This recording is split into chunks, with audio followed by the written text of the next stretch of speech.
এই পୀରବତୀ ମହିଳା ଯୁକ୍ତ 2 ମହାବିଦ୍ୟାଳୟର ପ୍ରତିଷ୍ଠାତା ସାର୍ ଆଜି ଉଦ୍ଘାଟନ ହୋଇଥିଲା। ମାନ୍ୟବର ଶ୍ରୀଯୁକ୍ତ ଧନେଶ୍ୱର ମାଝୀ ଏହି ଅନୁଷ୍ଠାନକୁ ଉଦ୍ଘାଟନ କରିଥିଲେ।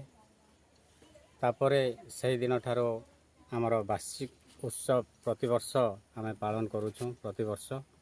ଆଉ ଏହି ବାର୍ଷିକ ଉତ୍ସବରେ ଆଜି ଯେଉଁ 2024-25 ଶିକ୍ଷାବର୍ଷରେ ଯେଉଁ ବାର୍ଷିକ ଉତ୍ସବ ପାଳନ ହୋଇଥିଲା, ଏଠିରେ ଆମର କଲାମୁଣ୍ଡା ବ୍ଲକ ଅଧ୍ୟକ୍ଷା ଶ୍ରୀମତୀ କୁନି ସାହୁ ମୁଖ୍ୟ ଅତିଥି ହିସାବରେ ଯୋଗ ଦେଇଥିଲେ। ଆଉ ମୁଖ୍ୟ ବକ୍ତା ହିସାବରେ ଆମର ଜେକେ ମହାବିଦ୍ୟାଳୟର ପ୍ରିନ୍ସିପାଲ ଚୌଧୁରୀ ସାର୍ ଯୋଗ ଦେଇଥିଲେ। ଆଉ ଏହି କାର୍ଯ୍ୟକ୍ରମରେ ଆମ ଅନୁଷ୍ଠାନର ସମସ୍ତ ଅଧ୍ୟାପକ ଅଧ୍ୟାପିକା ଏବଂ ଛାତ୍ରଛାତ୍ରୀ ଆଉ ଆମର ନନ୍ ଟିଚିଂ ଷ୍ଟାଫ୍ ସମସ୍ତେ ସହଯୋଗ କରିଥିଲେ। ଗ୍ରାମବାସୀମାନଙ୍କର ସହଯୋଗ ଅଛି। ଆଉ ଗ୍ରାମବାସୀମାନେ ଏବଂ ମ୍ୟାନେଜିଂ କମିଟିର ସମସ୍ତ ସଦସ୍ୟମାନେ ଏଠାରେ ଉପସ୍ଥିତ ଥିଲେ। ଆଉ ଆଜିର କାର୍ଯ୍ୟକ୍ରମ ଖୁବ୍ ସୁନ୍ଦର ଭାବରେ ହୋଇଥିଲା।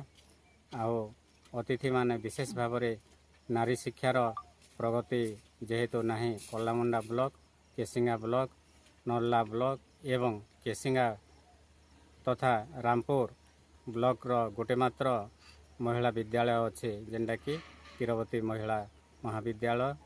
ଏହି ମହାବିଦ୍ୟାଳୟକୁ ସରକାରଙ୍କର ଦୃଷ୍ଟି ଆକର୍ଷଣ କରୁଛୁ। ତାଙ୍କର ଶୁଭ ଦୃଷ୍ଟି ପଡ଼ିଲେ ଏହି ଅନୁଷ୍ଠାନ ଯେମିତି ଉତ୍ତରୋତ୍ତର ଉନ୍ନତି ହେବ ଏବଂ ଏହି ଅଞ୍ଚଳର ନିରୀହ ଗରିବ ଛାତ୍ରଛାତ୍ରୀମାନେ ଅଛନ୍ତି, ସେମାନଙ୍କର ଆଗକୁ ଭବିଷ୍ୟତ ଉଜ୍ଜଳ ହେବ, ଏହି ଆଶାରେ ମହିଳା କଲେଜ କରାଯାଇଛି। ଆଉ ଏଠି ଅନେକ ଗରିବ ପିଲାମାନେ ଯେଉଁମାନେ କି ଥାର୍ଡ଼ କ୍ଲାସ୍ ପାଇକି ବି ଆସୁଛନ୍ତି। ଆଉ ଆମର ଅଧ୍ୟାପକମାନେ ବହୁତ ପରିଶ୍ରମ କରିକି ପାଠ ପଢ଼ାଉଛନ୍ତି, ସେମାନେ ଫାର୍ଷ୍ଟ କ୍ଲାସ୍ ପାଉଛନ୍ତି।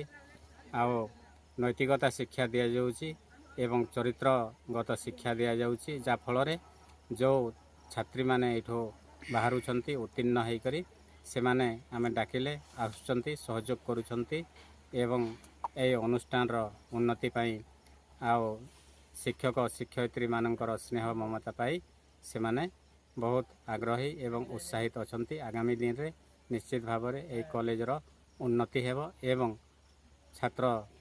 ଛାତ୍ରୀମାନେ ଏଠି ଯୋଗ ଦେଇକି ଏହି କଲେଜର ଉନ୍ନତି ହେବ। ସମସ୍ତଙ୍କର ସହଯୋଗ ସମର୍ଥନ ଏବଂ ସରକାରଙ୍କର ସହଯୋଗ ଆଉ ଅମଳତନ୍ତ୍ରର ସହଯୋଗ ଏକାନ୍ତ ଆବଶ୍ୟକ।